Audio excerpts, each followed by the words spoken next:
तो चलिए ध्यान दीजिए, इस वीडियो में हम लोग पढ़ने वाले हैं मिशन 2023 के लिए क्वेश्चन बैंक के 2013 के मैथ के ऑब्जेक्टिव क्वेश्चन। इससे पहले 1 से लेकर 5 तक इसका ऑब्जेक्टिव क्वेश्चन पूरा डिटेल में समझा दिए हैं। यदि नहीं देखे हैं तो जाकर देखिए।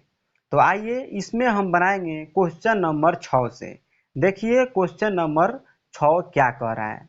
क्वेश्चन नंबर 6 कह रहा है कि किसी द्विघात समीकरण के विवेचक का मान शून्य से बड़ा होने पर दोनों मूल होंगे।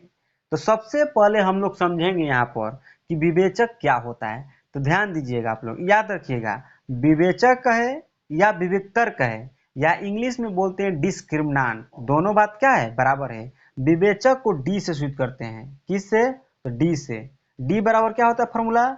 B square minus 4ac। यानी कि आप डी बोलिए या बी स्क्वायर माइनस 4ac बोलिए, दोनों बात क्या है, बराबर है। तो ध्यान दीजिएगा आप लोग, जब भी डी का मान अर्थात बी स्क्वायर माइनस 4ac का मान 0 से बड़ा होता है तो देखिए मूल क्या होता है। मूल जो होता है, मूल वास्तविक और भिन्न होता है, इस बात को याद रखिएगा। और फिर देखिए, जब डी के मान अर्थात बी स्क्वायर माइनस 4ac के मान 0 के बराबर होता है तो मूल जो होता है वास्तविक और समान होता है। यहाँ पर भिन्न की जगह क्या लिख देंगे, समान होता है।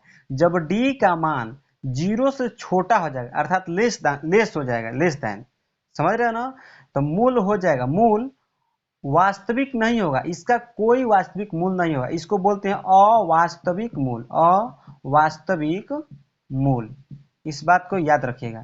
फिर बोल दे रहे हैं, जब डी का मान अर्थात विविक्तर अर्थात विवेचक का मान, इसी को बोलते हैं विविक्तर या विवेचक, इसका मान शून्य से अर्थात 0 से बड़ा होगा तो मूल वास्तविक और भिन्न होगा।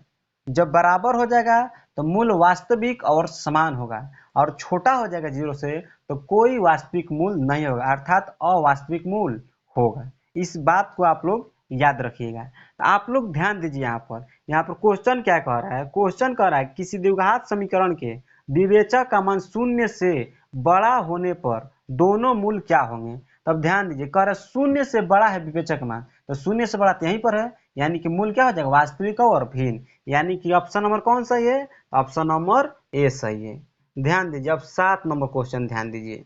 7 नंबर कह रहा है कि 9 sec square theta minus 9 tan square theta. तो ध्यान देंगे, 9 इसमें भी शामिल है, 9 इसमें भी शामिल है, 9 को कॉमन कर लेंगे, यहाँ पर बच जाएगा sec square theta minus tan square theta. तो आप लोग एक सूत्र पढ़े होंगे, चाहे सूत्र होता है sec square theta minus tan square theta पर क्या होता है, 1, यानी इसके जवाब क्या लिख देंगे, 1, यानी कि 9 गुणा, यहाँ पे कुछ नहीं है, क्या है, गुणा 1, यानी कि इसका आंसर क्या हो जाएगा, राइट, 9। यही हमारा फाइनली आंसर हुआ किसका, तो 7 नंबर क्वेश्चन के, यानी कि ऑप्शन नंबर बी सही है। अब ध्यान दीजिए 8 नंबर क्वेश्चन। 8 नंबर क्वेश्चन देखिए क्या कह रहा है। 8 नंबर क्वेश्चन कह रहा है कि रूट 2 क्या है।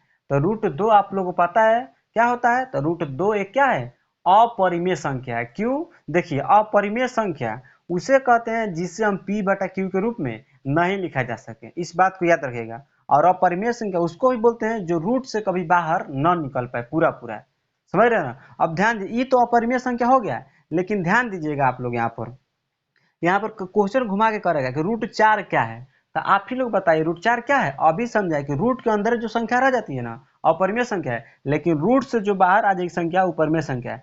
4 बाहर आ जाएगा, नहीं आ जाएगा, आ जाएगा, क्योंकि रूट का मतलब होता है वर्गमूल। तो 4 का वर्गमूल क्या होता है, 2, तो 2 आ गया, इसको हम p बटा q के रूप में लिख सकते हैं, नहीं लिख सकते हैं, यानी कि रूट 4 क्या हो जाएगा, परिमेय संख्या है, लेकिन रूट 2 क्या है, अपरिमेय संख्या। इस बात को याद रखिएगा, भुलवा कर क्वेश्चन दे देगा कितना बच्चा रूट 4 को मार देगा अपरिमेय संख्या, जबकि गलत बात है, क्योंकि रूट से बाहर आ जाएगा। रूट से बाहर नहीं आएगा तो अपरिमेय संख्या, और रूट में ही रह जाएगा तो अपरिमेय संख्या, और रूट से बाहर आ जाएगा तो परिमेय संख्या। इस बात को याद रखिएगा।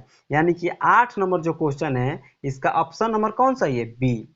अब ध्यान दीजिए आप लोग 9 नंबर क्वेश्चन। 9 नंबर क्वेश्चन देखिए क्या कर रहा है, दो परिमेय संख्याओं के बीच अधिकतम कितनी परिमेय संख्याएं हो सकती है। आप लोग इस चैप्टर को 9th क्लास में खूब बढ़िया से पढ़े होंगे, नहीं पढ़े हैं तो जाकर पढ़िए। हम परिमेय अपरिमेय संख्या के बारे में पूरा डिटेल में बता दिए हैं। तो ध्यान दीजिए, हम लोग जानते हैं कि दो परिमेय संख्या उसके बीच में जितना मन करेगा अनलिमिटेड परिमेय संख्या ज्ञात कर सकते हैं। तो यही क्वेश्चन कर रहा है कि दो परिमेय संख्याओं के बीच अधिकतम कितनी परिमेय संख्याएं हो सकती हैं। आंसर मारेंगे अनंत। अनंत मतलब जितना मन करेगा उतना ज्ञात करना, कोई लिमिटेड नहीं है। तो ये भी ऑप्शन में देगा अनंत, चाहे लिखता है ऑप्शन में अपरिमित रूप से अनेक, ये भी सही है। यानी कि 9 नंबर क्वेश्चन का हमारा आंसर सही हो जाएगा ऑप्शन नंबर डी। अब ध्यान दीजिए 10 नंबर क्वेश्चन। 10 नंबर क्वेश्चन देखिए क्या कह रहा है कि कौन रेखीय बहुपद है। तो सबसे पहले यहाँ पर समझेंगे कि रेखीय बहुपद कहलाता है कौन है। तो रेखीय बहुपद वैसा बहुपद जिसमें चर का घात अधिकतम कितना हो, एक। देखिए फिर बोल दे रहे हैं, यदि आप लोग 9th क्लास के बहुपद के परिचय अर्थात इंट्रोडक्शन वाला पार्ट 1 वीडियो नहीं देखे हैं, जाकर वहां पर देखिए।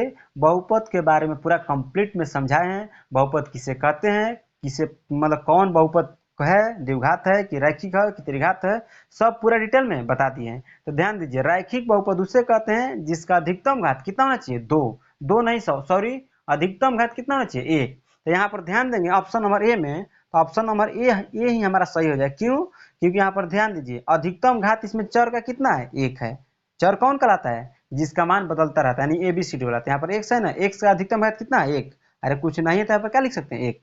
समझ रहे ना, यही हमारा क्या है, रैखिक बहुपद। तो यही कि यानी कि 10वां क्वेश्चन क्या हो जाएगा, ऑप्शन नंबर ए सही। और एक क्वेश्चन याद रखिएगा, डायरेक्ट क्वेश्चन पूछता है कि रैखिक बहुपदों के शून्य की संख्या कितना होता है। तो आप लोग आंसर मारिएगा एक। फिर पूछेगा रैखिक बहुपद में अधिकतम घात कितना होता है, तो आप लोग आंसर मारिएगा एक।